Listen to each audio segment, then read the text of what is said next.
Remember that Deadpool trailer from a month ago? When it came out, the conversation that seemed to circle it was if it could save the MCU. Well, that idea's been swirling around in my head for the past month or so. To those of us who've fallen well and truly out of love with the MCU, Deadpool 3's arrival wasn't something we were excited for. Closer to dread, I'd say. We knew it had come out and would most likely be lacking any real teeth. As opposed to the usual excitement a trailer hopes to produce, this particular trailer felt more like a relief. Deadpool wasn't losing his edge. We're even poking fun at Disney, and well, I guess it might be decent after all. A cautious optimism crept in for me, and I started to think about the question at hand.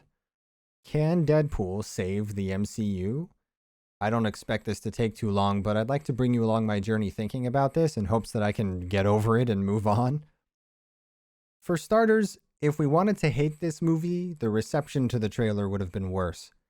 I think Disney has chewed up basically every ounce of goodwill left with a lot of us, and the expectation is that essentially Deadpool shouldn't be made.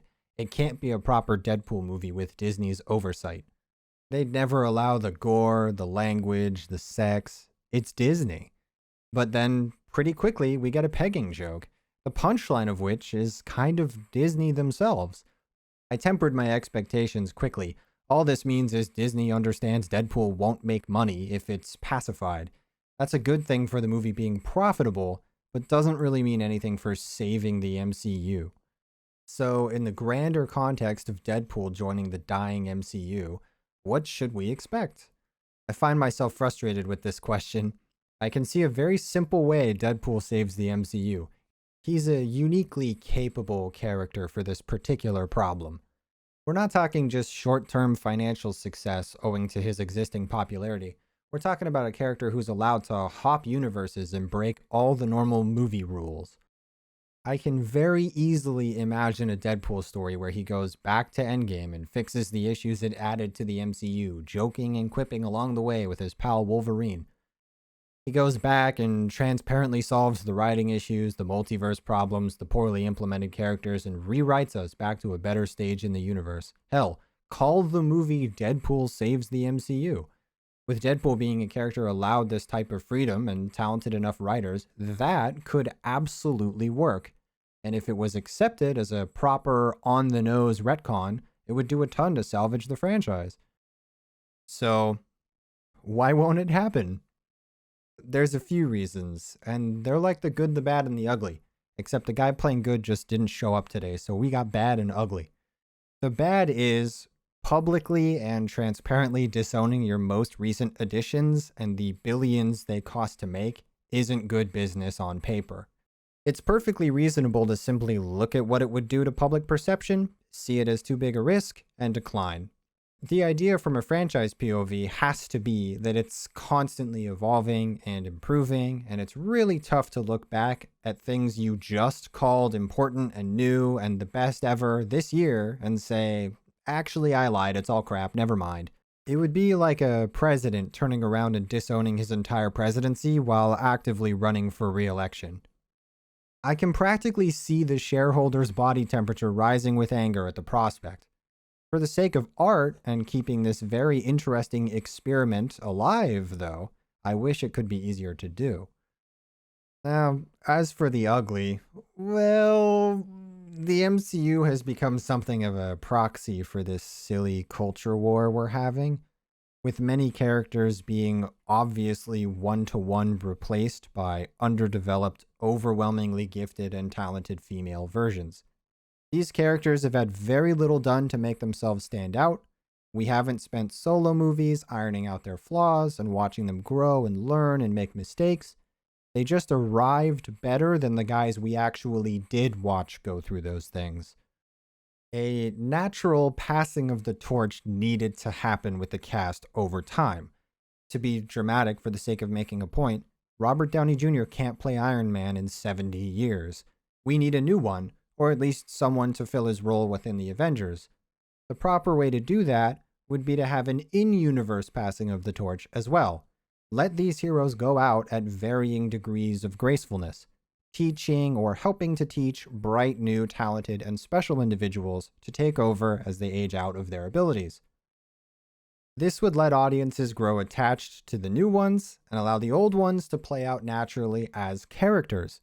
For some reason, the MCU opted to skip that step.